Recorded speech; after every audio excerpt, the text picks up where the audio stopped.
नमो अरहन्ताणं नमो सिद्धाणं नमो आयर्याणं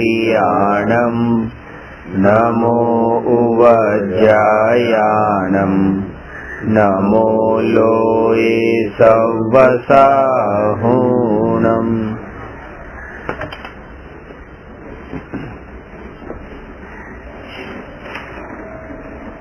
प्रश्न नंबर 109 में गई काले चर्चा थई 5 समवायनी।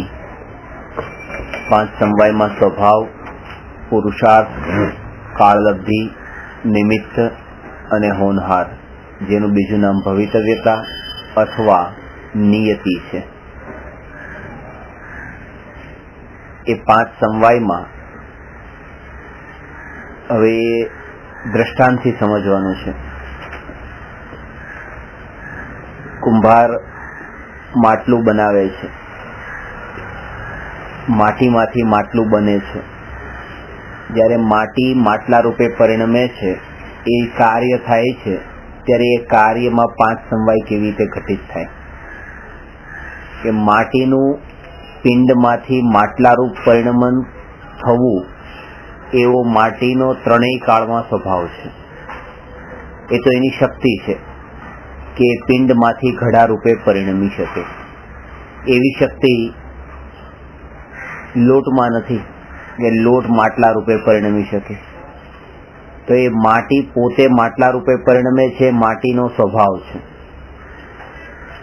अने जे समये ए माटी માટલા रूपे परिणमे छे, ए समय ने गौण राखवानो। अहींया खाली मुख्यता नहीं राखवानी के માટલા रूप परिणमन थवुं, जे शक्ति हती ए शक्तिनुं व्यक्त थवुं ए एनो पुरुषार्थ छे।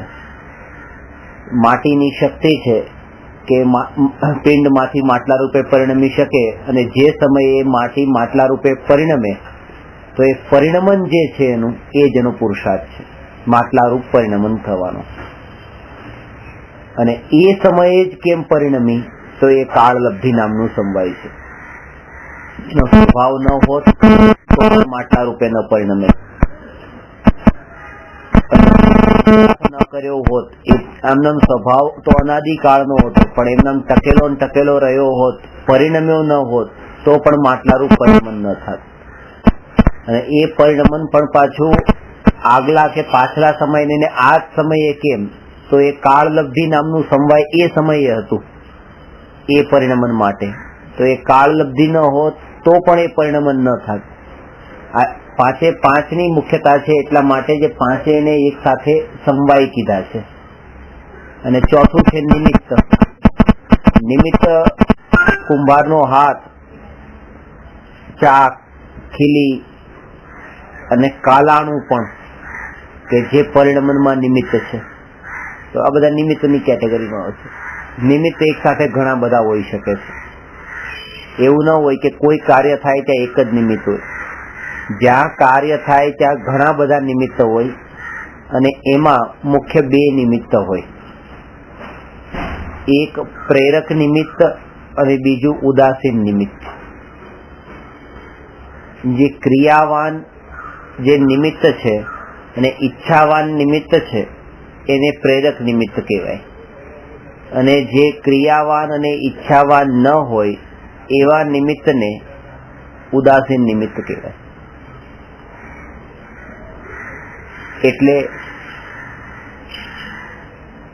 કે જ્યારે માટીમાંથી માટલું બન્યું તો કુંભાર જે છે એ કુંભાર ક્રિયાવાન અને ઈચ્છાવાન છે, એટલા માટે કુંભાર એ માટલા રૂપ પરિણમનનો પ્રેરક નિમિત્ત છે।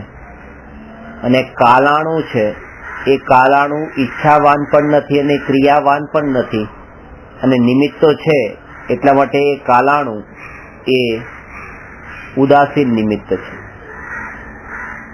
આ બંને નિમિત્તના ભેદ એટલા માટે બતાવ્યા કે જે કંઈ નથી કરતું, જે સ્થિર છે એ પણ નિમિત્તો બની શકે છે। પોતે આ કાર્યના અંદર એ પોતે ઈચ્છા પણ નથી કરતું અને એ સંબંધી કોઈ ક્રિયા પણ નથી કરતું, તેમ છતાં પણ નિમિત્ત બની શકે છે। એટલે જે ઉદાસીન છે એ પણ એક નિમિત્ત છે। અને બીજું કે જે પ્રેરક નિમિત્ત છે કુંભારની, એ પ્રેરક એ ઈચ્છાવાન અને ક્રિયાવાન હોવા છતાં પણ એ માત્ર નિમિત્ત જ છે, એનાથી વધારે કંઈ નથી. એટલે બંનેને એક કેટેગરીમાં રાખ્યા છે. સમજાણું? આના ઉપરથી કે આપણે તો પેલા કુંભારનું મહત્વ 100% હતું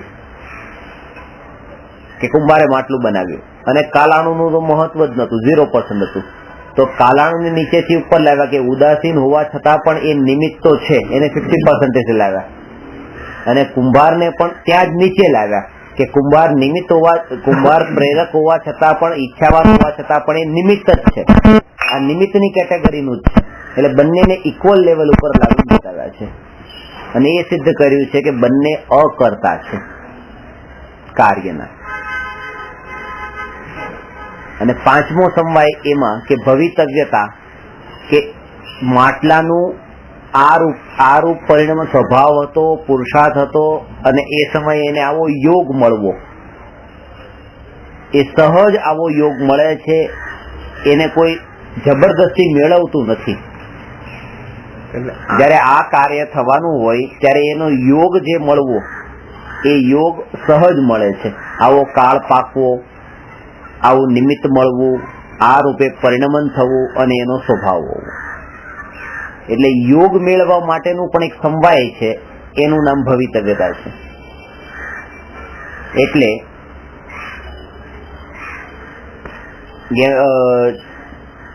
ચકવા અને ચકવીનો યોગ થાય છે, તો સૂર્યોદય થતા ચકવા ચકવીનો યોગ થાય છે, તો એને કોણ મેળવે છે?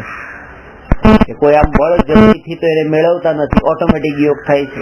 અને સૂર્યાસ્ત થતા એનો વિયોગ થઈ જાય છે, તો એ પણ ઓટોમેટિક થાય છે. એવી ભવિતવ્યતા હોય છે કે સહજ યોગ થાય. તો જ્યારે એ રૂપ કાર્ય પરિણામ એને મળવાનું કાર્ય થવાનું હોય ત્યારે બંનેનો યોગ પણ એવી રીતે સહજ ગોઠવાઈ જાય છે. આ ચારેયનું યોગ ભવિતવ્યતા એ પણ એક સમવાય છે.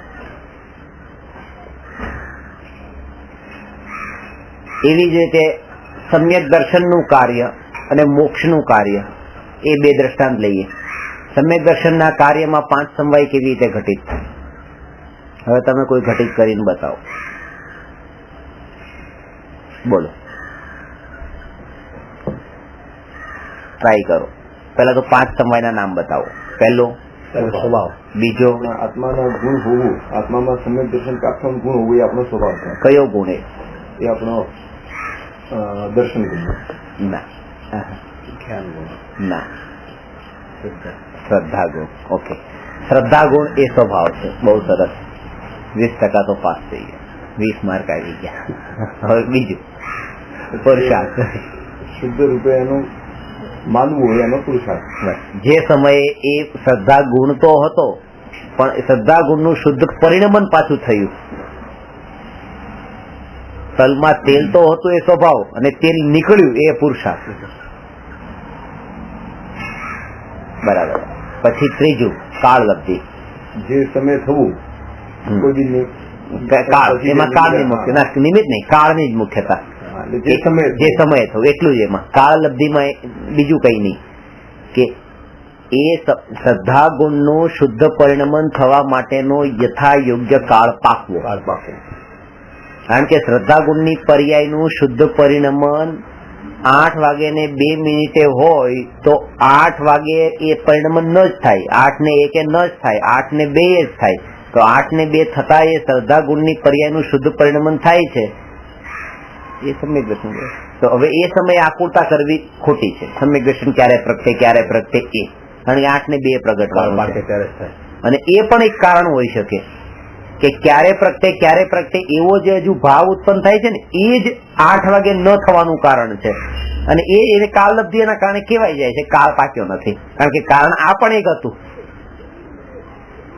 અને 8 ને 1 પણ ક્યારે થશે, એ જે ભાવ હતો એના કારણે નતું થતું. અને 8 ને 2 એ ભાવ ન રહ્યો ક્યારે થશે, અને એટલે થઈ ગયું. અને એ વખતે કાળ પાકી ગયો, કારણ કે કાળ એ વખતે જ લખાયેલો હતો, 8 ને 2. આ બધા યુગ એવા સહજ મળતા હોય છે. અને જ્યારે એ કાર્ય થાય છે ત્યારે એની પૂર્વ પર્યાયો એના અંદર કારણભૂત હોય છે. પૂર્વ પર્યાયો કારણભૂત હોય છે. એટલે મેં તમને એક્ઝામ્પલ એકવાર આપ્યું હતું લગભગ કે જયારે એક્સિડન્ટ થવાનું હોય છે ત્યારે એની પૂર્વ પર્યાયો એટલે કે લાવ ગાડી વધારે સ્પીડથી ચલાવવું, એવા જે વિચારો એને સહજ આવે છે કારણ કે આગળ એક ઘટના ઘટવાની એ સહજ જ હોય.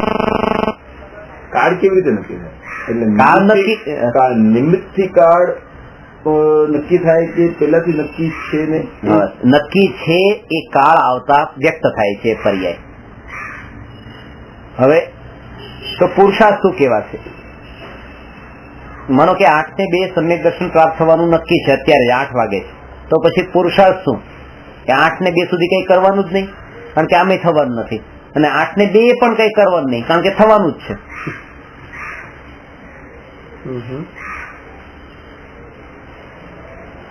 એ તો વાત બતાવી કે 8:02 સુધી કઈ કરવાનું નહીં ને 8:02 પણ કઈ કરવાનું નહીં, એટલે કે અકર્તા થઈ જવાનું. બસ એ જ પુરુષાર્થ. ફેરફાર પર્યાયમાં કઈ કરવાનો ભાવ જે છે એ જ પુરુષાર્થની નબળાઈ છે. અને આ કાળ લબ્ધિ સમજ્યા પછી એ કાળ ઉપર છોડી દીધું એટલા માટે પછી એનો વિકલ્પ નથી આવતો. જે સમય એનો વિકલ્પ આવતો બંધ થાય પર્યાયનો, કે આ પર્યાય ક્યારે પ્રગટ છે, એ વિકલ્પનું બંધ થવું એ જે વાતનું સૂચક છે કે તમને હવે એ કાળ લબ્ધિમાં શ્રદ્ધા થઈ છે. નહીં તો તમે એમ કહો કે મને કાળ લબ્ધિ ઉપર તો ભરોસો જયારે થવાનું છે ત્યારે થશે, પણ તો એ વિચારો હજી આવે છે ક્યારે થશે, એ ભરોસો નથી. ભરોસો હોવાનો મતલબ કે હવે વિચાર જ ન આવે ક્યારે થશે. તો વિચાર શું આવે કે પછી જે પર્યાય પલટાવાનો એ વિચાર નથી આવતો, તો હવે એનો વિચાર આવશે જે પલટાતું જ નથી. તો પલટાતું નથી એવો તો આત્મા છે, એટલે દ્રષ્ટિ પછી આત્મા તરફ જાય છે. કાળને સમજવાનું ફળ એ છે કે કાળના ભેદ જેમાં નથી એવા જ્ઞાયક તરફ દ્રષ્ટિ જાય. એ કાળને સમજવાનું ફળ છે કે જે સમયે જે કાળે એ કાર્ય થવાનું હોય ત્યારે થશે. તો સમ્યક દ્રષ્ટિ આ રીતે જો માનતા હોય છે કાળે થવાનું છે, પછી દુકાને શું કામ જાય છે? કે જયારે થવાનું છે ત્યારે થશે. એ જાગૃતિ ખાસ છે એ પડે પણ કે આ સમયે આ થવાનું છે, એ જાગૃતિ. એટલા માટે એ સમયે પણ એ જ્ઞાની છે, ભલે દુકાને જાય છે તો પણ. અને એનો ખેદ પણ વર્તે છે, પછી એમ નહીં ખુશ હોય, ખેદ વર્તે છે.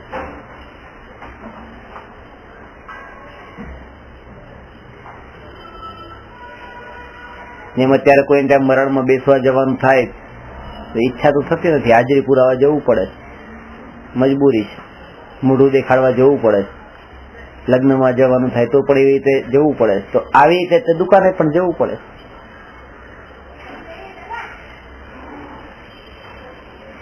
પણ એના માટે પછી આનાકાની પણ કરતા નથી. એમ નહીં કે અરે જવું પડે છે તો રોતા રોતા જતા હોય, એમ નથી. અંદર તો જ્ઞાયકની જાગૃતિ છે, તો આનંદનું બળ પણ છે. બે વસ્તુ છે. એક સુખ બુદ્ધિ પણ છે કે આ બધું પતી જશે, આ કરવું પડે છે મજબૂરી છે, કરવું પડે છે એ મજબૂરી છે, એ બહુ સારી વાત નથી. પણ તેમ છતાંય તે મારે જે સ્થિત સ્થાને પહોંચવું છે એના માટે આ વચ્ચે આવવા વાળા બધા વિરામ સ્થાનો છે, આમાં અટકવાનું નથી. આ કરવું તો પડશે જ અત્યારે આ ભૂમિકામાં. અત્યારે હું બીમાર છું તો દવા લેવાની છે, તો લેતી વખતે તો એ ભાવ છે કે અરે આ ક્યાં લેવી પડે છે મારે, પણ એમ નહીં કે ક્યાં લેવી પડે તો પછી નથી લેવી, લેવી તો છે જ તે. એટલે અંદરનો એક ખેદ પણ છે અને બહારની ક્રિયા પણ પરફેક્ટ કરે છે પાછી, કારણ કે અત્યારે એ કરવું જરૂરી છે.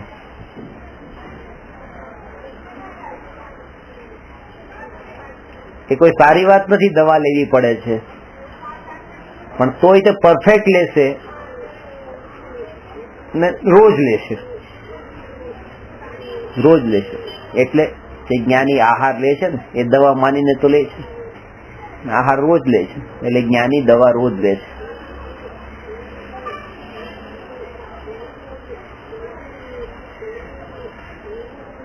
અરિહંત ભગવાનને રોગ ન હોય, રોગથી રહિત શરીર હોય, અને જ્યાં રોગ ન હોય ત્યાં આહાર ન હોય. જ્યાં સુધી શરીરમાં રોગ છે ત્યાં સુધી આહાર છે, કારણ કે આહાર પણ એક દવા છે એ રોગને દૂર કરવાની. એવો કોઈ છદ્મસ્થ નથી કે જે પૂર્ણ નિરોગી હોય. માનતા ભલે હોય કે અત્યારે હું સ્વસ્થ છું, મને કઈ નથી. સ્વસ્થ કોઈ નથી.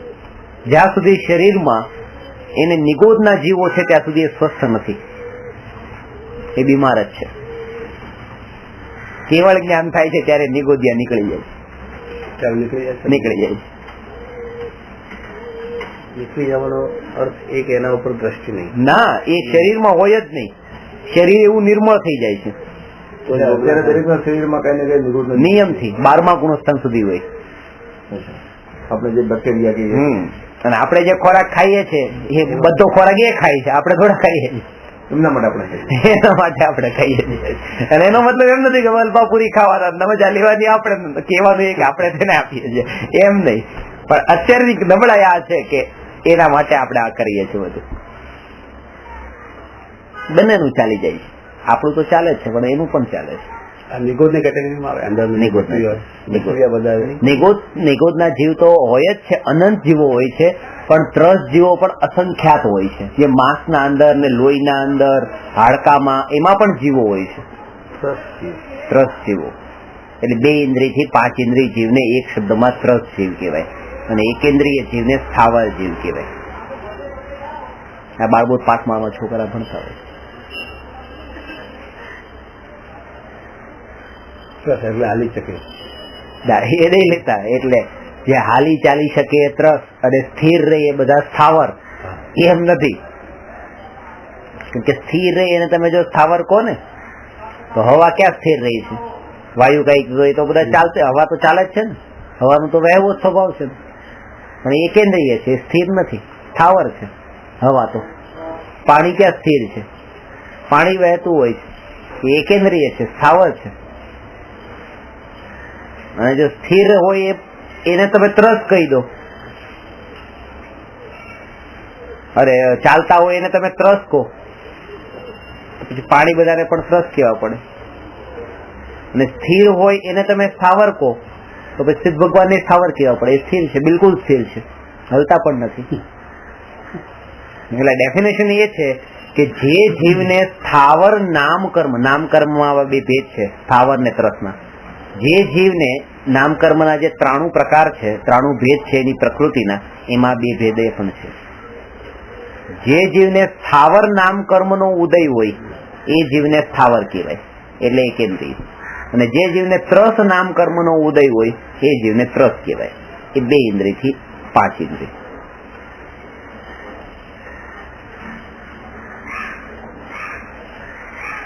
મોટા ભાગનો અનંત કાળ એ સ્થાવર પર્યાયમાં જ વીતે છે. એમાંથી આ 2000 સાગરોપમ વર્ષ માટે ત્રસ પર્યાયમાં આવે છે, અનંત કાળ પસાર કર્યા પછી. પરિભ્રમણ એક દ્રવ્ય પરાવર્તન, ક્ષેત્ર પરાવર્તન, પંચ પરાવર્તન નું આગળ પ્રકરણ આવશે.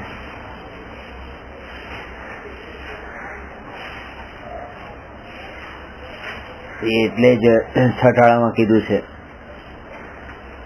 દુર્લભ લહી જો ચિંતામણી ત્યો પર્યાય લહી ત્રસતણી. જેવી રીતે ચિંતામણી રત્ન પ્રાપ્ત થવો દુર્લભ છે, એવી જ રીતે ત્રસ પર્યાય પ્રાપ્ત થવી દુર્લભ છે. એટલે કે સ્થાવર માંથી ત્રસ થવું એટલું જ દુર્લભ છે. 2 ઇન્દ્રિય થવું પણ એટલું દુર્લભ છે. આપણા માટે નહીં, આ તો પંચેન્દ્રિય થઈ ગયા આપણે. એકેન્દ્રિય જીવો માટે આ 2 ઇન્દ્રિય થવું પણ એટલું દુર્લભ છે. 2 ઇન્દ્રિયની દુર્લભતા આટલી બતાવી છે તો પછી આપણે તો સંઘની પંચેન્દ્રિય મનુષ્યપણું.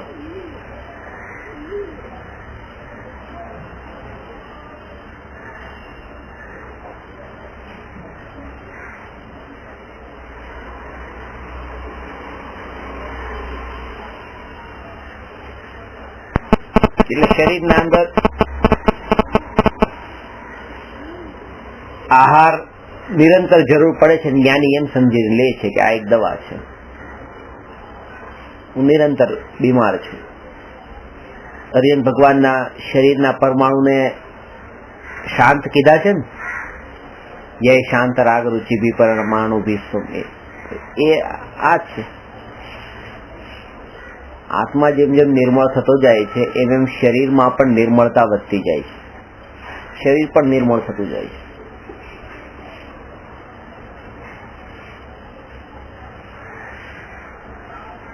જ્યારે કર્મના કારણે શરીરના અંદર અવસ્થા થતી હોય તો આત્માના ભાવો, જેમ બીમાર પડ્યા તો એ બીમારીનું જે કારણ છે એ આત્માના ભાવ જ છે, કર્મ નહીં.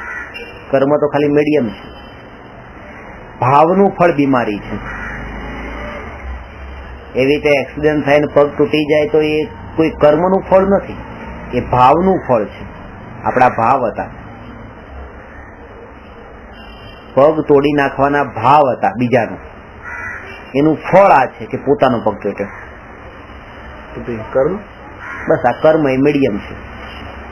બેંકમાં પૈસા આજે તમે જમા કરાવ્યા અને આવતીકાલે તમે ઉપાડ્યા, હવે ચેક આપ્યો અને ચેક થી તમને પૈસા મળ્યા. હવે ચેક જે છે તો મીડિયમ છે, બાકી તો તમારા ભરેલા તમને પાછા મળ્યા છે, માધ્યમ થઈ ગયું, એ મીડિયમ છે ખાલી. બસ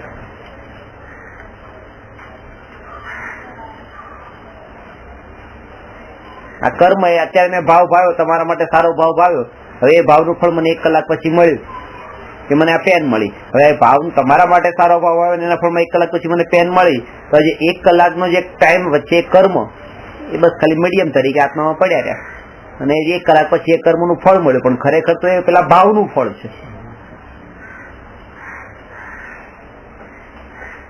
એટલા માટે જૈન ધર્મમાં એ કર્મ કરતા પણ એ ભાવને વધારે મહત્વ આપ્યું છે. કર્મ તો પોસ્ટમેન થઈ ગયું, મીડિયમ થઈ ગયા, ભાવનું રૂપાંતર. આપણાથી કોઈ ખરાબ કામનો ભાવ થઈને કામ થઈ જાય, આપણાથી કોઈ મારવાની ભાવના થઈને મારી દીધો, પછી થોડા કાળ પછી આપણને બહુ પસ્તાવો થાય, તો એ ભાવથી એનું શુદ્ધતા થાય કે કઈ ફરક ન પડે. હવે એટલો પહેલો લાભ એ કે હવે એ સંબંધી નવા નહીં બંધાય, એ સંબંધી. અને બીજું એ કે જો તમારા ભાવના અંદર એવી એટલી શુદ્ધતા હોય તો બની શકે કે ભૂતકાળના બંધાયેલી પાપ પ્રકૃતિઓ એ પુણ્ય રૂપે પણ થઈ જાય, અથવા તો એ પાપ પ્રકૃતિ જે બંધાણી હતી એ ઘટીને એની સ્થિતિ ઓછી પણ થઈ જાય, થઈ શકે ભૂતકાળની થઈ શકે. પણ એ ભાવોની ઇન્ટેન્સિટી એટલી હાઈ હોવી જોઈએ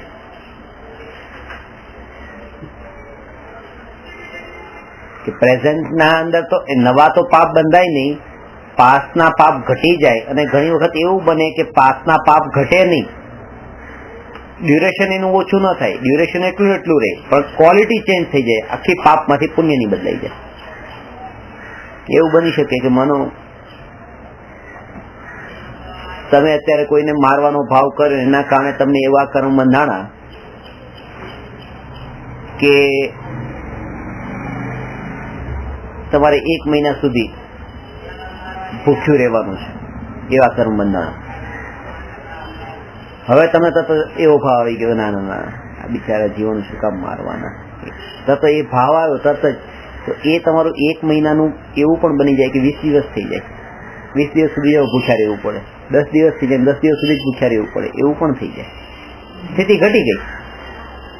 નવા તો પાપ બંધાતા નથી, પણ પહેલાના જે બંધાયેલા 30 દિવસના હતા એ પણ ઘટીને હવે 20 દિવસના થઈ ગયા. એવું પણ બને કે 30 દિવસના તમને 30 દિવસ જ રહે, ઓછા ન થાય, અને ભાવ તમારો બહુ અલ્ટિમેટ શુભ હોય તો 30 દિવસ સુધી તમારે ભૂખ્યા નહીં રહેવું પડે, પણ 30 દિવસ સુધી પાપના બધા પુણ્યમાં બદલાઈ જશે કે રોજ હવે હલવા પૂરી તમને ખાવા મળે. 30 દિવસ સુધી એ પાપની ક્વોલિટી હતી એ આખી ચેન્જ થઈ ગઈ, ડ્યુરેશન એનું એ જ રહ્યું, અને ઘટી પણ જાય એવું બની શકે. ઘટવા કરતા ક્વોલિટી ચેન્જ થઈ જવી એનાથી ઊંચું પુણ્ય છે. એ સ્થિતિ ઘટી જવી એનું નામ અપકર્ષણ છે શાસ્ત્રની ભાષામાં, અને પ્રકૃતિ જ બદલાઈ જવી એનું નામ સંક્રમણ છે. સ્થિતિ વધી જવી એનું નામ ઉત્કર્ષણ છે. ને આમ નામ ફળ આપ્યા વગર કર્મનું નીકળી જવું એનું નામ ઉદીર્ણા છે. આ બધી કર્મની અવસ્થાઓ હોય છે, એ આગળ આવશે. 700 પ્રશ્ન પછી બહુ ટાઈમ.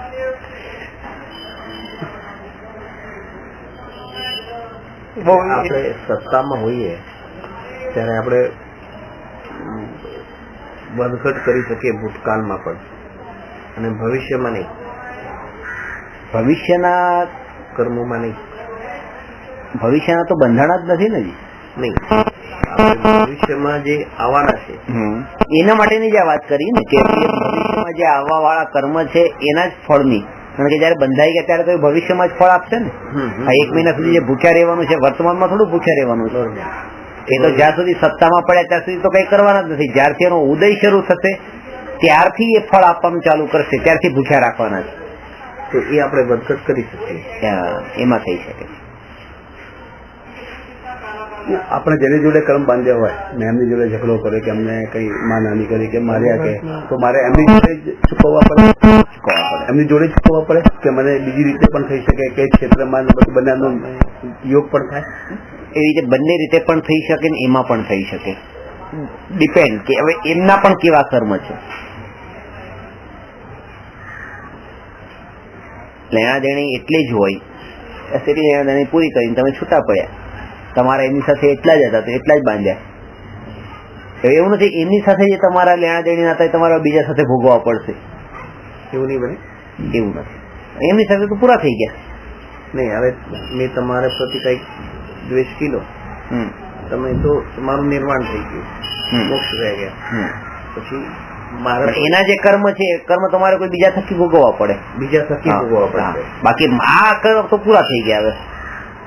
હવે એટલે માનો કે ઘણી વખત એવું પણ બને કે કોઈ જીવ પ્રત્યે આપણને દ્વેષ છે, એ જીવને પણ આપણા પ્રત્યે છે એવું વેર છે, હવે એ જીવને ધર્મ માર્ગે લાગી ગયા અને એ તો પામી ગયા નિર્વાણ. હવે આપણો હજી દ્વેષ એના પ્રત્યે છૂટ્યો નથી. મહાવીર ભગવાનના આજની તારીખમાં કેટલાય શત્રુ છે. મહાવીર ભગવાન લોકોના શત્રુ છે પણ મહાવીર ભગવાનના કોઈ શત્રુ નથી. બે વસ્તુ સમજાવી. એટલે મહાવીર ભગવાન કોઈને માનતા નથી કે આ અમારા શત્રુ છે, પણ મહાવીર ભગવાનને કેટલાય લોકો શત્રુ તરીકે માનતા હોય. એના ફળે ભોગવે, એકલા ભોગવે. એકલા ભોગવે એટલે કે એના ફળના અંદર પણ હવે એ શું થશે, મોટા મોટું એ તો દેવની વિરાધના કરી ને, જ્ઞાનીની વિરાધના કરી, તો એના ફળમાં એ સંસાર પરિભ્રમણ ને જે મારીચીની પર્યાયમાં કેમ થયું હતું કે આદિનાથ ભગવાનના સમોસણમાં જાત જાતના તર્ક વિતર્ક કરીને પોતાની જાતને જ મહાન બતાવવાનો પ્રયત્ન કર્યો. તો આવું જે છે તો એના કારણે આટલું લાંબુ પરિભ્રમણ થયું સંસારનું. જરૂરી નથી એ પરિભ્રમણ પછી એમની સાથે થાય, પણ કોઈ કોઈ લેણા દેણા કોઈ કોઈ કર્મ એવા હોય છે કે જે એની સાથે જ થાય, બીજા સાથે ન થાય. ત્યાં બંનેને હાજર રહેવું પડે. ત્યાં બંને, જેમ કે આ કમઠનું અને પાર્શનાથનું એ પૂર્વ પેલું ધર્મેન્દ્ર અને પદ્માવતીનું એ પૂર્વભવથી હતું કે જયારે એ નાગ અને નાગણીનું જોડું એ યજ્ઞના હવનમાં બળતું હતું અને તરત જ એને છૂટા પાડ્યા, ત્યાં લાકડા ખોલીને જોયું તો અંદર બળતા હતા, મરી ગયા. મરીને પણ એ દેવ થયા. તો હવે એ જેમ એમની રક્ષા કરી તો હવે એમને જ તે ભવિષ્યમાં પછી રક્ષા થઈ. તો અમુક કર્મની લેણા દેણી એવી હોય કે એ આત્મા સાથે જ હોય. કર્મ એવી કોઈ ક્વોલિટી ખરી કે આ ભૂમાં આપણે જે કામ કરી રહ્યા છીએ આ ભૂમાં જ આપણને રિઝલ્ટ આપે. અરે અહીંથી ઉભા થયા પેલા જ તમને આપી દઈ, અહીંના બાંધેલા. હા, આ ભાવની વાત તો રોકડીઓ હિસાબ પણ અહીંયા છે, ઉધાર પણ ચાલે છે અહીંયા. તીવ્રતા ઉપર રોકડ હિસાબ તો વધારે સારું નહીં? એનાથી આપણને વધારે શ્રદ્ધા દ્રઢ થવાના ચાન્સ છે કે ભાઈ કર્મ નામનું હોય છે, એનાથી શ્રદ્ધા દ્રઢ થાય છે. પેલામાં છે ને એટલી શ્રદ્ધા ડગી જાય. જે નવા જીવો હોય ને એના માટે આ વધારે સારું પડે. માનો આજ ભગવાનની પૂજા કરીને બસ એને પૈસા મળી ગયા તેમ માને જો આ કર્મ નામની કઈક વસ્તુ છે. પણ એ તો પૂર્વભાવના એવું પણ બની શકે આજના જ હોય અને પૂર્વભાવના પણ હોય, પણ એને મેચ થઈ ગયું ને પુણ્યનું, શ્રદ્ધા બેસી ગઈ. હવે કાલ 5 પૂજા કરશે અને આ પૈસા માટે કરશે એટલે 5 પૂજાના કારણે પુણ્યની પાપ બંધાવી જાય પાછા. ઊંધો હિસાબ થઈ ગયો ત્યાં. આજે તો એવો ભાવ રાખ્યો નતો અને એ માન્યતા નથી. હવે માન્યતા દ્રઢ થઈ ગઈ, આના કારણે તો આ થાય છે, તો હવે આ જ કરવું. એ જ કસોટી છે કે અનુકૂળતા તો મળતી જ રહેશે ઉદય અનુસાર, પણ તમારી લાલચનો ભાવ ન થવો જોઈએ. ભક્તિનો ભાવ છે એ અલગ હોવો જોઈએ અને ઉદયને અલગ રાખવાનો છે. ઉદયથી મળતા સંયોગોને અલગ રાખવાના છે. જોડાણ નહીં કરવું, આના લીધે આ થયું છે. પુણ્યનું ફળ મારે પરિગ્રહ ન જોઈએ, પુણ્યનું ફળ મારે અપરિગ્રહી જોઈએ. બે શબ્દમાં અંતર બતાવ્યું. પુણ્યનું ફળ મારે પરિગ્રહ નહીં જોઈએ અને પુણ્યનું ફળ મારે અપરિગ્રહી જોઈએ. અપરિગ્રહી કારણ કે જે ગાડી, ઘર, પુત્ર, પત્ની, પરિવાર, આ જે બધા સંયોગો છે એ બધા પરિગ્રહો છે. પૈસા છે, ધન, ધાન્ય, દાસ, દાસી બધા કીધા ને, બધા પરિગ્રહ છે. મારા પુણ્યનું ફળ મારે આવું નહીં જોઈએ કે જેના ફળ, જેનો ઉદય આવે, અત્યારે ભગવાનની ભક્તિ કરું ને એના કારણે પુણ્ય બંધાય એનું ફળ મળે, તો એના ફળમાં મને આ પરિગ્રહ નામનું પાપ મળે. પરિગ્રહ તો પાપ છે. પુણ્યનું ફળ મારે પાપ નહીં જોઈએ અને પુણ્યનું ફળ મારે અપરિગ્રહી જોઈએ. કારણ કે સાચા ગુરુ અને સાચા દેવ આ અપરિગ્રહી હોય છે, એ પણ પુણ્યના ઉદયથી મળતા હોય છે. સાચા દેવ ગુરુનો યોગ મને મળે પુણ્યના ફળમાં.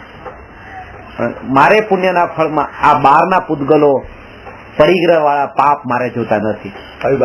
એવી ભાવના ભાવે અને એ જ ભાવના હોવી જોઈએ. હા, ભાવના જો માંગે છે તો કે શું જોઈએ, બાકી તો એ તરફ લક્ષ ન હોય એનું. એ પણ જે ઉદય અનુસાર આવે મારે શું છે, હું તો ન્યાય અલ્ટિમેટ લેવલ ની વાત તો એ છે. અલ્ટિમેટ તો એ જ છે કે એનો પણ ભાવ નથી કરવો. કારણ કે એ ભાવ કરવાથી થોડું મળે છે, વધારે ભાવ કરવાથી મારા સમયની બરબાદી થાય છે. પણ વર્તમાનમાં તમારે આ ભાવ લાવો, લક્ષ તમારું એ હોવું જોઈએ વર્તમાનમાં. આપણી એટલે એ પણ એટલું બતાવે છે કે તમે કેટલા પાપના વિષયોથી હવે થાક્યા છો કે હવે તમારે એમાં હવે રસ નથી રહેતો. જેમ તમને પાપના ભાવોથી બચવામાં તમને એમ લાગ્યું કે પાપના ભાવથી મારે બચવું છે અને પુણ્યના ભાવ તરફ જવું છે, એવી રીતે હવે તમને પાપરૂપ વસ્તુઓથી પણ બચવાનો ભાવ છે અને પુણ્યવાળી વસ્તુ તરફ તમને જવાની ઈચ્છા છે.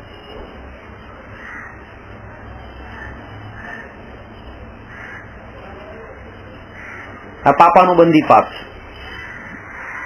પાપાનું બંધી જે છે પુણ્ય છે. પાપ બંધાવવાનું છે આને ભોગવતા, અને પેલું છે પુણ્યનું બંધી પુણ્ય. સાચા દેવગુરુના યોગમાં રહેવું એ પુણ્યનું બંધુ એક જ. બાકી બધા પાપા, આ બધા જેટલા ધર્મ સંબંધી કે મને તમને આ શાસ્ત્રનો યોગ થયો, સાંભળવાનો યોગ થયો, તમને સાંભળવાનો ભાવ આવ્યો, એ પણ પુણ્યના ઉદયથી થયો છે. પણ આ તો પુણ્યના બંધી પુણ્ય. હા, જયારે સંગ કાઢીએ એ પુણ્યના બંધી, પાપાનું બંધી પુણ્ય છે. શું સમજેલું? સંઘ એટલે કોઈને લઈ ગયા ફરવા ગયા હોય એ સંઘ કાઢી તીર્થયાત્રા કે એ સારું છે, કરાવો, યાત્રા કરાવો છે, કરાવો. નહીં પણ એ પુણ્ય કેવું? પાપાનું બંધી પુણ્યનું બંધી પુણ્ય સારું છે. પાપાનું બંધી પુણ્ય કેવી રીતે? પાપાનું બંધી કેવી રીતે? હા, કે પાપનું કામ થોડું છે.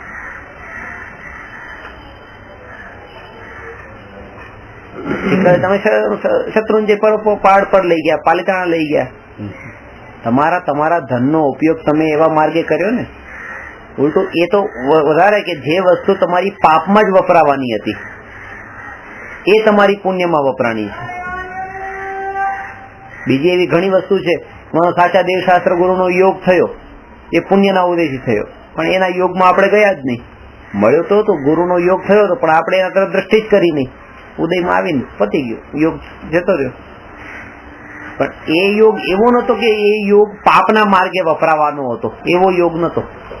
પણ પૈસા તો એવો યોગ છે કે પુણ્યના ઉદયથી મળ્યો છે, પાપના માર્ગે વપરાવાનો છે. ખતરનાક યોગ છે, અને એ યોગ હવે તો પુણ્યના માટે વાપર્યો છે.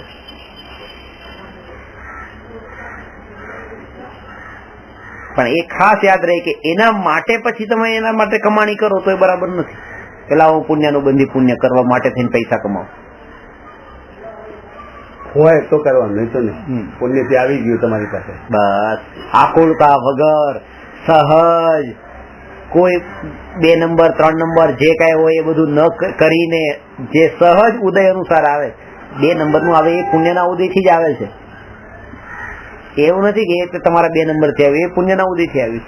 પણ એ કે તમારા ભાવોના અંદર જે નીતિનો ભાવ જે છે એની સાથે જે આવ્યું છે, બસ તો હવે મારે એને એ પણ નહીં જોઈએ. નીતિથી મળેલું પણ નહીં જોઈએ, અનીતિનું તો નહીં જોઈએ, પણ નીતિથી મળેલું પણ નહીં જોઈએ. એનું નામ પુણ્યનો બંધી પુણ્ય.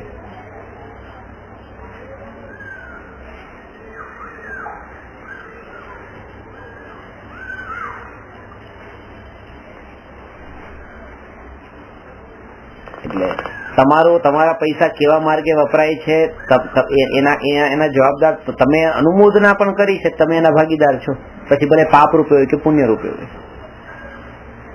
ડાયમંડમાં કે બધા મોટી મોટી ફેક્ટરીઓ હોય તો માનો અમેરિકાથી બધા બાયર લોકો આવે અહીંયા, તો એને હોટલમાં જમવા માટે લઈ જવાના. હવે એ લોકો નોનવેજ ઓર્ડર કરે અને પછી પેમેન્ટ માનો કે આ લોકો કરે, પૈસા કર્મના એને બંધાય છે. અનુમોદના તો કરી ને એની.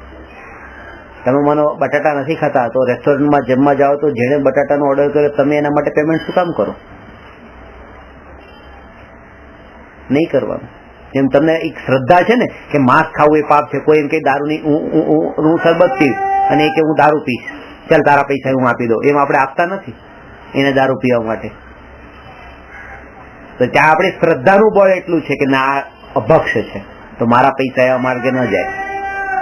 તો એવી જ રીતે અભક્ષમાં જો આવી શ્રદ્ધા હોય કે બટાટામાં પણ એ અભક્ષ છે તો હું એ ન કરું. આ શ્રદ્ધાનો વિષય કેટલો દ્રઢ છે. એ શ્રદ્ધા તમને જો દ્રઢ છે તો તમે ન કરો, દોષ ન લાગે. એ દોષ ન લાગે. કેવો કે તમે એને દુઃખ પહોંચાડ્યું કે આવું કેમ કર્યું. તમે તમારા નિયમમાં તમે દ્રઢ બંધાયેલા છો. અને આવો જે દ્રઢ બંધાયેલો હોય ને પછી આવો વેપાર નહીં કરે. એ ભાઈ ધીરે ધીરે સમેટતો જશે બધું.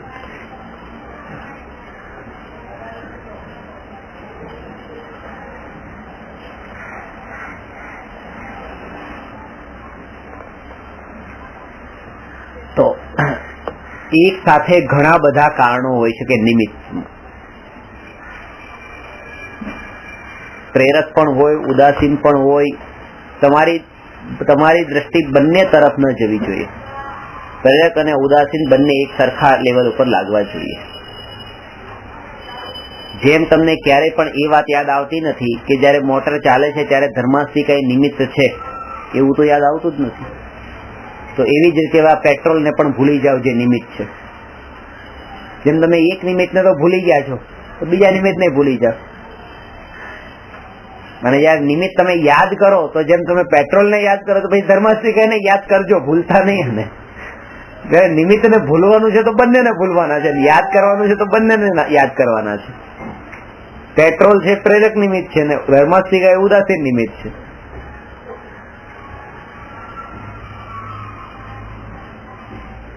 સમ્યક દર્શન માટે શ્રદ્ધા ગુણનું સમ્યક દર્શન રૂપ પરિણામ અને પુરુષાર્થ.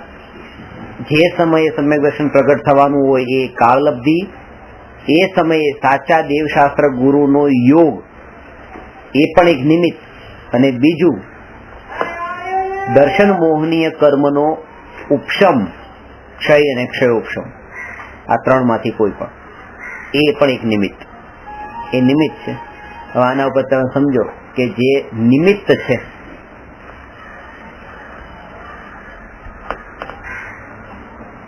કર્મ જે છે એ કર્મનો ઉદય પણ વસ્તુ જયારે આપણને મળે છે ત્યારે વસ્તુના મળવામાં કર્મનો ઉદય નિમિત્ત છે. એટલે એમ નહીં માનવું કે કર્મ એ કર્તા છે. પૈસા મળે એનો કર્તા કોણ કે કર્મ. એમ જો માન્યું તો જળ ઉપર આપણે આરોપ મૂક્યો. લખ્યું છે કે ઈશ્વરને જે કર્તા માને છે એના કરતા વધારે ખતરનાક જીવો એ છે જે કર્મને કર્તા માને છે. ઈશ્વરને કર્તા માનવા વાળા તો ચેતનને કર્તા માને છે ને. આ તો જળને કર્તા માની લીધો, જડેશ્વર. જેમાં એક ગુણ નથી. એ પોતે વ્યય થઈ રહ્યું છે. જે વ્યય થતું હોય આ વસ્તુ કેવી રીતે અપાવી શકે મને? ખાલી નિમિત્ત તરીકે છે. પુણ્ય છે, પુણ્ય ગયું અને આ વસ્તુ મળી, તો જે પોતે ન રહ્યું એ મને આ કેવી રીતે આપીને જાય? એટલે એમ કે આ જે મળ્યું છે આના કારણે જ મળ્યું છે, એની યોગ્યતાના કારણે, અને એ ગયું એની યોગ્યતાના કારણે ગયું છે.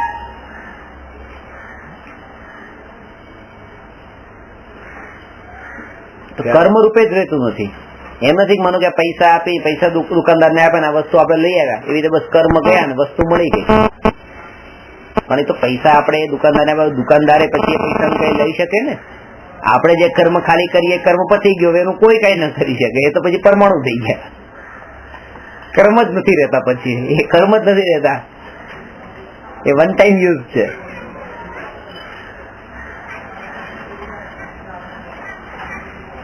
કાર્બન વર્ગના કે બીજી વર્ગના રૂપે, કોઈ પણ વર્ગે, પરમાણુ રૂપે, કોઈ પણ રૂપે પરિણમી જાય. એ કર્મ નથી. ઉદયમાં આવ્યા પછી એ કર્મ કર્મ કહેવાતું નથી.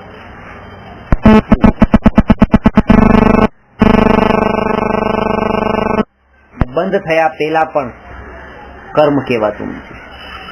બધા પરમાણુ કાર્બન વર્ગના છે, બંધ થયા પેલા.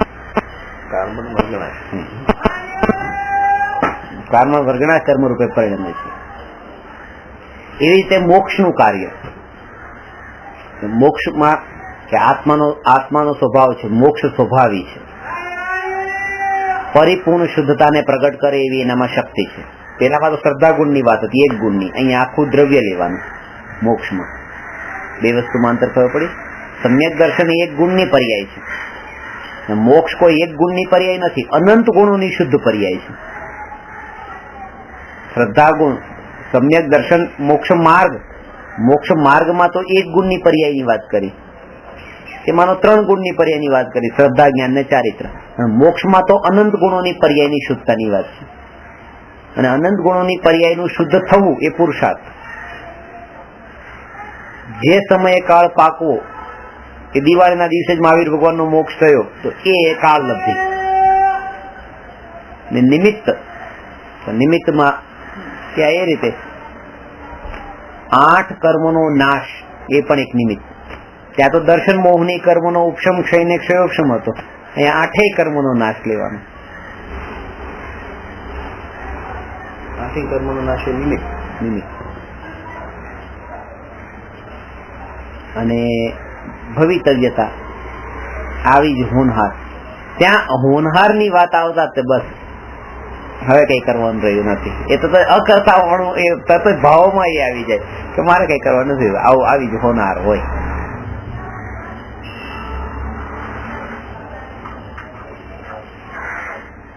આ 5 સમવાયનું પ્રકરણ થયું.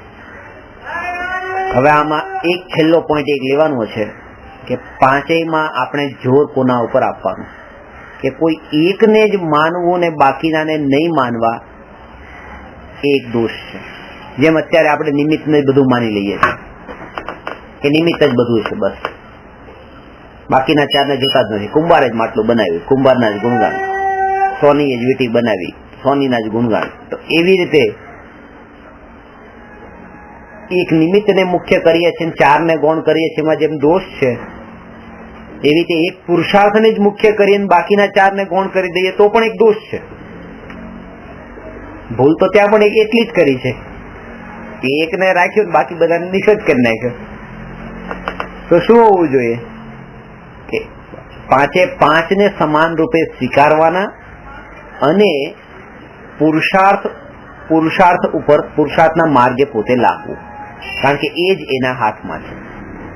સ્વભાવ તો 3 કાળમાં પ્રગટ છે, તો એમાં તો કઈ ફેરફાર કરવાનો નથી. હવે બીજી વાત, કાળ લબ્ધિ, કાળ ક્યારે પાકવાનો છે એની એને ખબર નથી. નિમિત્ત તો ઉપાદાનની યોગ્યતા પાતા સહજ મળે છે. અને ભવિતવ્યતા તો ત્યારે કહેવાય છે કે જ્યારે આ બધાનું યથાયોગ્ય મળવું થાય છે. તો હવે પુરુષાર્થે મળશે તો ભવિતવ્યતા નક્કી થશે. એટલે પુરુષાર્થ આપણા હાથમાં છે. 4 તો હાજર છે, 4માં મહેનત નથી. બસ પુરુષાર્થ એમાં મહેનત છે. પુરુષાર્થ એ જ પોતે મહેનત. અને આટલું જ મારું કરતા પણ, અને બાકી બધામાં અકર્તા પણ. આટલો જ પુરુષાર્થમાં જ કરતા પણ કે બસ મારે હવે શું કરવાનું છે કે પુરુષાર્થ કરવાનો છે. પુરુષાર્થનો અર્થ શું હવે એ સમજી લઈએ કે પુરુષાર્થ ક્યાંય પણ પરદ્રવ્યમાં ઘટિત થશે નહીં, પોતાનામાં જ ઘટિત થશે.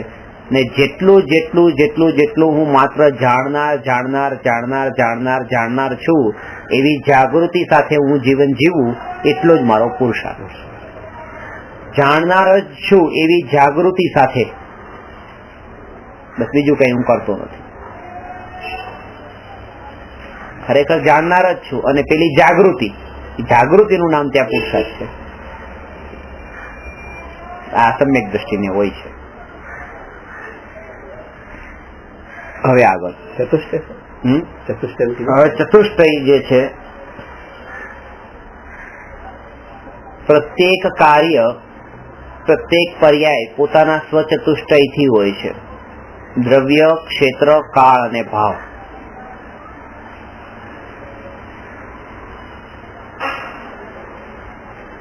દ્રવ્ય કહેતા વસ્તુ, ક્ષેત્ર કહેતા એનું ક્ષેત્ર, કાળ કહેતા સમય અને ભાવ કહેતા એનો સ્વભાવ. ભાવ એટલે સ્વભાવ.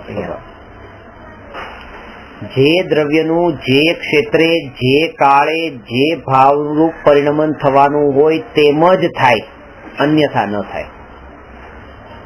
એટલે કે તમારા આત્માને ક્રોધનો ભાવ આત્મામાં ક્રોધનો ભાવ ઉત્પન્ન થવાનો છે. તો ક્રોધનો ભાવ જે ઉત્પન્ન થશે એ 2 વાગે થયો તો એ તો કાળલબ્ધિ છે. અને આ ક્ષેત્રે થયો, આ જગ્યાએ 2 વાગે બીજે ક્યાંય કેમ ન થયો? તો ક્ષેત્ર અને કાળનું એ મહત્વ છે. એ જ ક્ષેત્રે થશે ને એ જ કાળે થશે, અને પછી બીજા સમયે થશે, પાછું બીજા ક્ષેત્રે થશે. એ જે ક્ષેત્રનું લખાયેલું હશે એ ક્ષેત્રે થશે. એમ એવું પણ બની શકે કે 2 ને 1 મિનિટે પણ પાછું ક્રોધ રહીને તમારું ક્ષેત્ર આ જ હોય. પણ દ્રવ્યમાં જે ભાવ થાય છે એ ભાવ એ ક્ષેત્ર અને કાળ સાથે બંધાયેલા છે.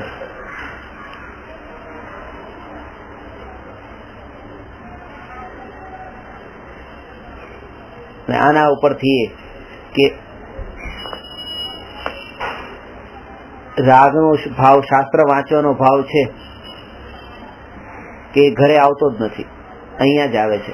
ત્યાં એટલી સ્થિરતા રહેતી નથી, અહીંયા સ્થિરતા રહી છે. તો અહીંયા સ્થિરતા રહી છે, અહીંયા તમે આમે દિવસમાં 10 વખત આવતા હો, પણ ત્યારે એવી સ્થિરતા ન રહેતી. અત્યારે જ કેમ રહે છે? કાળ. ક્ષેત્ર તો એ જ છે, પણ ક્ષેત્ર અને કાળ આ 2 મળવું જોઈએ. એમાં નિમિત્ત નહીં. શિખરજી તો છે ને અત્યારે, પણ મોક્ષ કેમ નથી થતો? આટલા જીવ મોક્ષ થઈ ગયા તો એકાદો હજી જઈ જતો રહે, પણ નહીં, હજી કાળ નથી. પાછો 5મો કાળ છે, 4થો કાળ તો જા, ક્ષેત્ર તો છે. અહીંયા દિવસમાં 10 વાર આવીએ છીએ પણ ભાવ નથી થતો. પણ જયારે સ્તર સામે હોય ત્યારે જ ભાવ થાય છે. ના, એમ પણ નથી. તમારો કાળ પાક્યો હોય, કારણ કે હું તો પાછો કાલ રાત્રે હતો, આ જ ક્ષેત્ર ઉપર હતો, પણ કાલ તમારો ઉપયોગ બીજે ભરતો હતો. તમે સામે જ હતા, આ જ ક્ષેત્રે, આ જ ખુરશી પર હું હતો ને તમે હતા. ક્ષેત્ર એ જ, દ્રવ્ય પણ એ જ, પણ ભાવ નતો થતો, કારણ કે એ સમય એવો કાળ પણ નતો. તો બહુ સૂક્ષ્મ છે, બહુ સૂક્ષ્મ. જયારે સૂક્ષ્મથી વિચાર કરો ત્યારે ક્ષેત્ર પણ એનું એ નથી હોતું. થોડુંક આ પ્રદેશ આમ હોય છે, આ પ્રદેશ આમ હોય છે, હલતા ફલતા થોડા. પણ એ સમયે કે જયારે તમારું આમ ધ્યાન જાય ત્યારે તમને આમ જ્ઞાન, આટલું જ્ઞાન થાય. બીજા સમયે આમ આ સ્થિતિ છે ત્યારે તમને આ જ્ઞાન થાય. સમયે સમયનું ક્ષેત્ર અને કાળ બદલાય.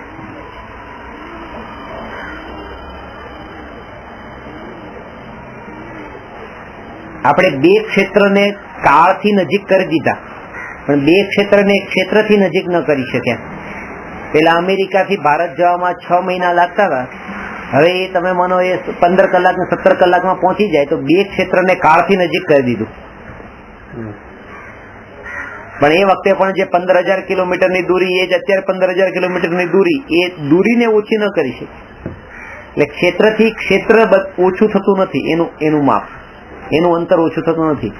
ક્ષેત્રથી ક્ષેત્રને જે કાળથી ઓછું કરી દીધું છે.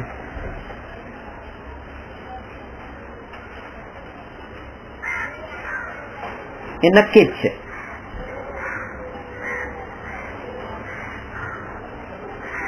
એ જેમ ક્ષેત્રના અંદર પ્રદેશ, એને ક્ષેત્રનો જે ક્રમ છે ને એને પ્રદેશ ક્રમ, એને વિસ્તાર ક્રમ કહેવાય. એનું નામ છે વિસ્તાર ક્રમ. અને કાળનો જે ક્રમ છે એનું નામ છે પ્રવાહ ક્રમ.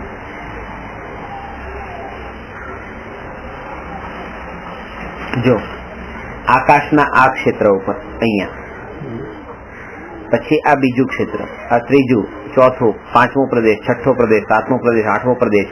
જેમ આ પહેલા પ્રદેશ પછી બીજો પ્રદેશ જ હોય ને, ત્રીજો જ હોય, ચોથો જ, આ બધા ફિક્સ છે ને પ્રદેશો. જેમ ક્ષેત્રનું એક પછી બીજે ત્રીજું, ચોથું, પાંચમું, છઠ્ઠું એવી રીતે ફિક્સ છે, એવી રીતે કાળમાં પણ પહેલા સમયની, બીજા સમય, ત્રીજો સમય, ચોથો સમય, પાંચમો સમય એ પણ નક્કી છે. જેમ ક્ષેત્રમાં છલાંગ ન મારી શકાય, એના પછી બીજું, ત્રીજું, ચોથું એક ક્રમથી જ આવે, એમ કાળની જે છે એ પણ ક્રમથી જ આવે છે. જેમ ક્ષેત્ર ગોઠવાયેલું છે, કાળ પણ ગોઠવાયેલો છે. એક ક્ષેત્રમાં અહીંથી અમેરિકા વચ્ચેનું જેટલા પ્રદેશો છે એમાં વચ્ચેના પ્રદેશોને બહાર કાઢી ન શકાય અને એમાં એક પણ પ્રદેશ ઉમેરી ન શકાય. તો આ કાળ કેમ ઓછો થઈ ગયો? એ તો આપણી ગતિનો કાળ ઓછો થયો છે, એનો કાળ ઓછો નથી. આપણે ત્યાં પહોંચવા માટેનો કાળ 6 મહિનાનો 15 કલાક થઈ ગયો.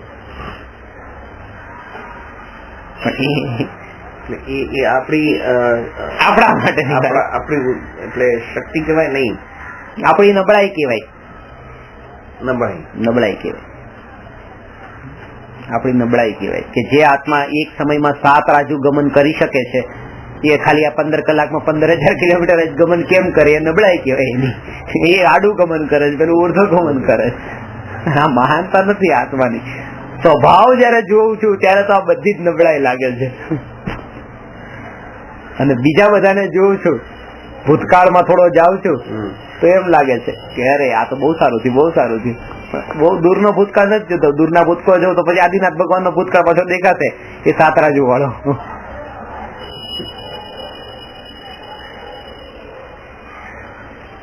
અજ્ઞાનીઓને આ દ્રષ્ટિકોણથી જયારે જોઈએ છે ત્યારે આમાં બધું વિકાસ વિકાસ વિકાસ લાગતો હોય છે. અત્યારે હું તમને એક ઈમેલ મોકલાવું, તમને તરત તમારા કોમ્પ્યુટરમાં તમે ખોલો તમને ઈમેલ મળી જાય. કેટલો વિકાસ! કેટલો આ વિકાસ નથી, આ વિનાશ થઈ ગયો. પેલા અહીંયા બેઠા બેઠા તે ખબર પડી જતી હતી અવધિ જ્ઞાન, કે તમે ખબર પડી જાય હું તમને આ વાત કહેવા માંગુ, ત્યાં બેઠા જાણી લો. અમારે ટાઈપ ન કરવું પડે. આ બધી નબળાઈ છે, મારે ટાઈપ કરવું પડે છે. પરાધીનતા છે. આ વિકાસ ક્યાં છે? એ કાળમાં જે વિકાસ હતો આત્માનો, એ તો એનો તો વિનાશ થઈ ગયો. પૂતગલનો વિકાસ. પૂતગલનો વિકાસ કરવાનો ભાવ એ જ આત્માનો વિનાશ છે. કારણ કે જેટલી શોધ પૂતગલોને કરવાની છે એ બધી અંતે તો પરના માટે કરવામાં આવેલી શોધ છે. હું ઘણી વાર આ વાત કહું છું કે પહેલાના જમાનામાં એ 2 ગામ વચ્ચેનું અંતર ખાલી એક નદી હોય ને તો એ ક્રોસ આપણે નતા કરી શકતા. એક ગામ આ છે, એક ગામ અહીંયા છે, વચ્ચે એક નદી જ છે. ચોમાસાના 4 મહિનામાં નદીમાં પાણી ભરાય રહે તો એક ગામમાંથી બીજા ગામના રસ્તા બંધ થઈ જતા. આ ભીંડ અને ઇટાવા છે મધ્યપ્રદેશમાં, 2 બાજુમાં છે, વચ્ચે ખાલી એક નદી છે, ચંબલ નદી છે. એ 4 મહિના સુધી રસ્તા બંધ થઈ જાય. આપણી પાસે એટલી બુદ્ધિ નથી રસ્તો એ પાણીના કેમ પાર થયું. અત્યારે આપણે 7 સમુદ્ર પાર પણ કરી શકીએ છીએ.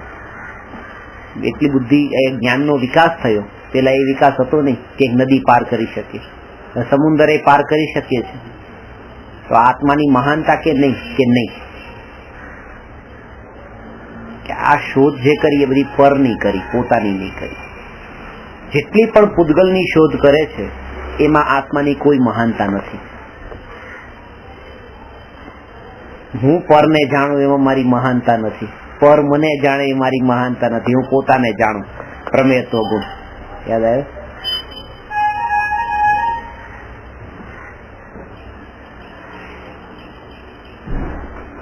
અને એની મહિમા ટળી જવી જોઈએ.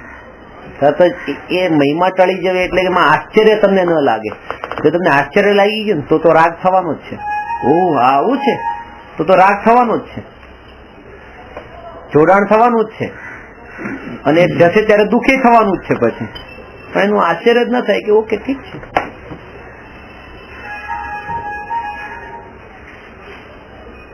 એ સમયે એટલી જાગૃતિ જો રહી ગઈ ને, આશ્ચર્ય વગરની માત્ર જાગૃતિ, જાણવી દીધું, બસ આ જ સુખી થવાનો ઉપાય.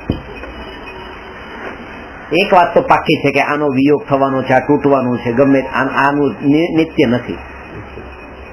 તો જો આ સમય મેં માત્ર એને જાણેલું જ હશે તો બીજા સમય પછી કઈ નહીં થાય. આ સમયે આશ્ચર્ય થયું હશે, રાગ થયો હશે, જોડાણ થયું હશે, તો પછી દુઃખ થશે.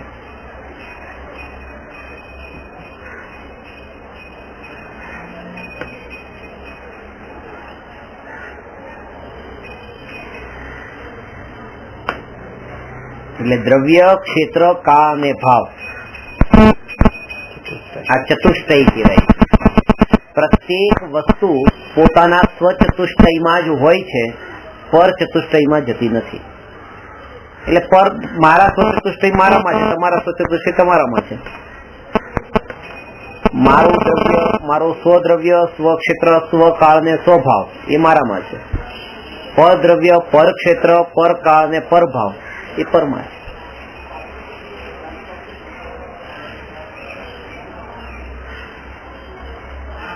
એ રીતે અનંતે અનંત દ્રવ્યના સ્વચતુષ્ટય પોતપોતાના હોય છે. પ્રશ્ન નંબર 110. આત્માના કયા ગુણની પર્યાયનું નામ રાગ દ્વેષ છે? બહુ સહેલો પ્રશ્ન છે. આત્માના કયા ગુણની પર્યાયનું નામ રાગ દ્વેષ છે?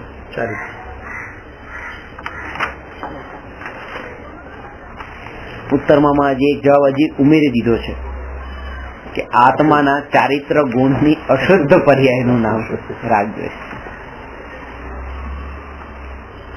રાગ દ્વેષ નું બીજું નામ ખબર છે? કષાય. બહુ સરસ.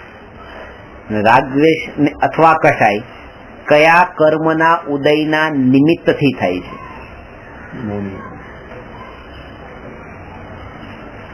કર્મના નિમિત્તથી. કયા કર્મના ઉદયના નિમિત્તથી?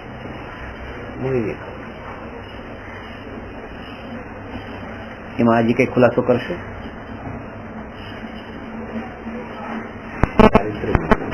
એ ખાસ ખુલાસો કરવા, કેમ કે ચારિત્ર ગુણ ની પર્યાય છે ને, નહીં તો દર્શન મોહની કે તમારી શ્રદ્ધા ગુણ ની પર્યાય આવી જશે. મોહની માં તો બે ભેદ છે, દર્શન મોહની ને ચારિત્ર મોહની. એટલે ઈચ્છા કહો, કષાય કહો, રાગદ્વેષ કહો, આ બધાનું કર્મના ઉદયની જયારે વાત આવે ત્યારે ચારિત્ર મોહની જ લેવાનું છે, દર્શન મોહની નહીં. ઈચ્છા, કષાય કે રાગદ્વેષ, ચારિત્ર મોહની. દર્શન મોહની ના કારણે તો ઉલટી માન્યતા થાય છે, રાગદ્વેષ નથી થતા.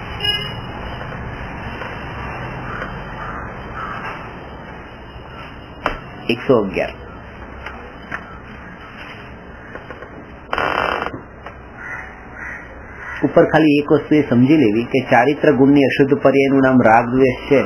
તો હવે આમાં ક્યાંય પણ એ વાત ઘટિત થતી નથી કે ચારિત્ર ગુણ શરીરની ક્રિયામાં ઘટિત થાય ને એના અંદર અશુદ્ધ પર્યાય ઘટિત કરવી, એ યોગ્ય નથી. એટલે કે કોઈ જીવ માનો કે માંસ ભક્ષણ કરે છે, દારૂ પીવે છે, તો એ ચારિત્ર ગુણની નબળાઈ છે, અશુદ્ધ પર્યાય છે, અશુદ્ધ પર્યાય એમ નહીં લેવાનું. કારણ કે તો પૂતગલની ક્રિયા જોઈ ને તમે, પૂતગલની ક્રિયા એ ચારિત્ર ગુણની અશુદ્ધ પર્યાય નથી. આત્મામાં ઉત્પન્ન થતો એ રાત્રિ ભોજન કરવાનો જે રાગ છે એ ચારિત્ર ગુણની અશુદ્ધ પર્યાય છે. દારૂ પીવાનો જે રાગ છે એ ચારિત્ર ગુણની અશુદ્ધ પર્યાય છે. એ રાગ ભાવ પૂરતી જ તે અશુદ્ધ પર્યાય હોય છે, પૂતગલમાં અશુદ્ધ પર્યાય નથી હોતી. સમજાણો? ચારિત્રની નબળાઈ જે છે ને, ચારિત્રની નબળાઈ એટલે રાગ દ્વેષના ભાવ એ આત્માથી જોડેલા છે. બસ. કારણ કે ચારિત્ર ગુણ આત્માનો છે તો પછી એની પર્યાય પણ આત્માથી જ લગતી હોય ને, શરીરથી લગતી કેવી રીતે હોય? અને હવે એનાથી ઉલટું, કે ચારિત્ર નિર્મળ થઈ ગયું, તો એનો મતલબ એમ નહીં કે ચપ્પલ વગર ને કપડા વગર ને એવી રીતે ચાલતા હોય છે સાધુ દશામાં, તો એ ચારિત્ર ઊંચું, એમ નહીં. પણ એ સંબંધી રાગ ટળવો એ ચારિત્રની ઊંચી એ શુદ્ધ પર્યાય, એ ચારિત્ર ઊંચું. એ ભાવ ટળવો એ ચારિત્ર ઊંચું. એમાં પછી વસ્તુ હોય કે ના હોય એને કઈ પણ વસ્તુ હોય જ નહીં, કારણ કે ભાવના કારણે તો રાત્રિ ભોજન થતું હતું ને ભાવ જ ન રહ્યો તો ભોજન કેવી રીતે થાય? ભાવના કારણે તો માંસ ખાતો હતો, ભાવ જ ન રહ્યો તો ક્રિયા કેવી રીતે થાય? એવી રીતે જયારે પહેરવાનો રાગ જ નથી રહ્યો તો પછી પહેરે પણ કેવી રીતે?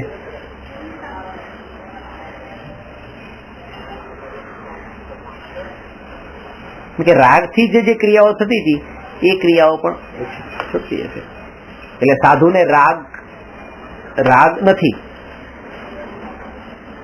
ઉપદેશ આપવાનો રાગ છે, ઉપદેશ આપવાનો રાગ છે તો ઉપદેશ આપે છે, ક્રિયા થાય છે. રાગના કારણે એ ક્રિયા થાય છે. હજુ એ રાગ છે સંજલન રાગ હજી બાકી છે ને, એક કસાઈ ચોકડી નો ઉદય બાકી છે. પણ ભાવો સાથે ચારિત્રનો સંબંધ છે, ક્રિયા સાથે નથી. આ વાત સમજવાની છે.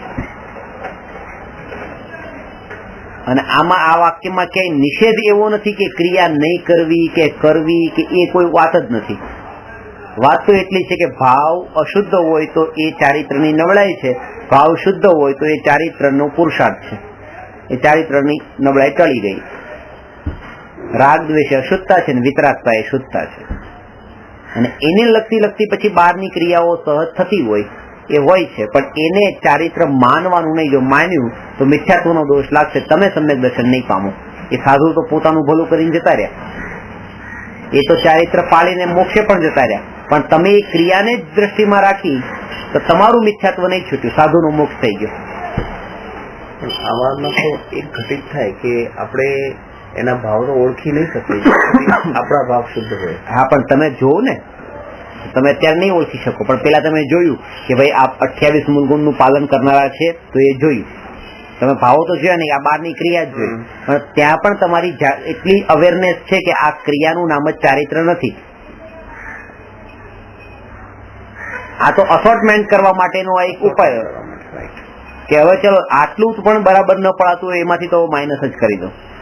એટલે એ વાત તો પાકી છે કે જેના ભાવ નિર્મળ હોય એની ક્રિયા તો આવી હશે જ તે 28 મૂળગુણના પાલન વાળી.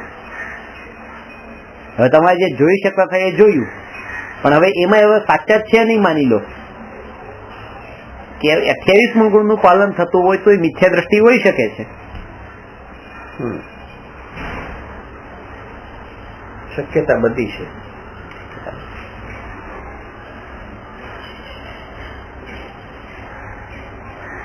ઇન શોર્ટ એમાં પડવું જ નહીં. ગુરુને કેવી રીતે પ્રાપ્ત કરવા, કે પોતે શિષ્યની પાત્રતા પ્રગટ કરવી. ગુરુ એને મળે છે જે શિષ્ય થાય છે. એને શિષ્ય જ નથી થવું એને ગુરુ નથી મળતા. ગુરુ તમારી સામે બેઠા હોય, ગુરુ તમને મળી ગયા હોય, પણ તમે શિષ્ય થવા ક્યાં તૈયાર છો?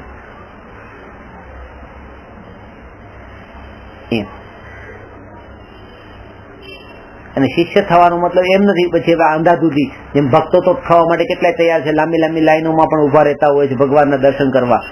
એવી રીતે અંધાધૂંધીથી નહીં, શિષ્ય થવા માટેની તૈયારી. એટલે પોતે આત્મામાં નિર્મળતા પ્રગટ થાય એવું શિષ્યપણું, કે જે ગુરુને ઓળખી શકે એવી નિર્મળતા. એટલે પોતાનો જેનો મંદ કષાય હોય છે એ જ અકષાયી ગુરુની ઓળખાણ કરી શકે છે, અને જેનો મંદ કષાય હોય એ.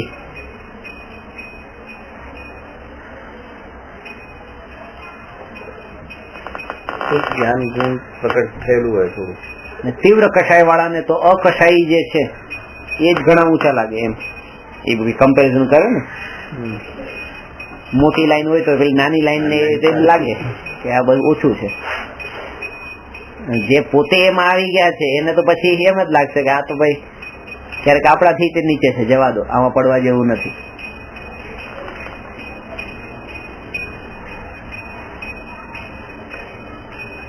એ વાત થઈ.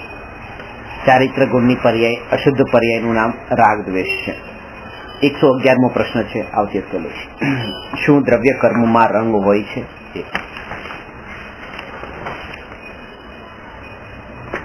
નમો અરહંતાણમ નમો સિદ્ધાણમ નમો આયરિયાણમ નમો ઉવજ્જાયાણમ નમો લોયે સવસાહું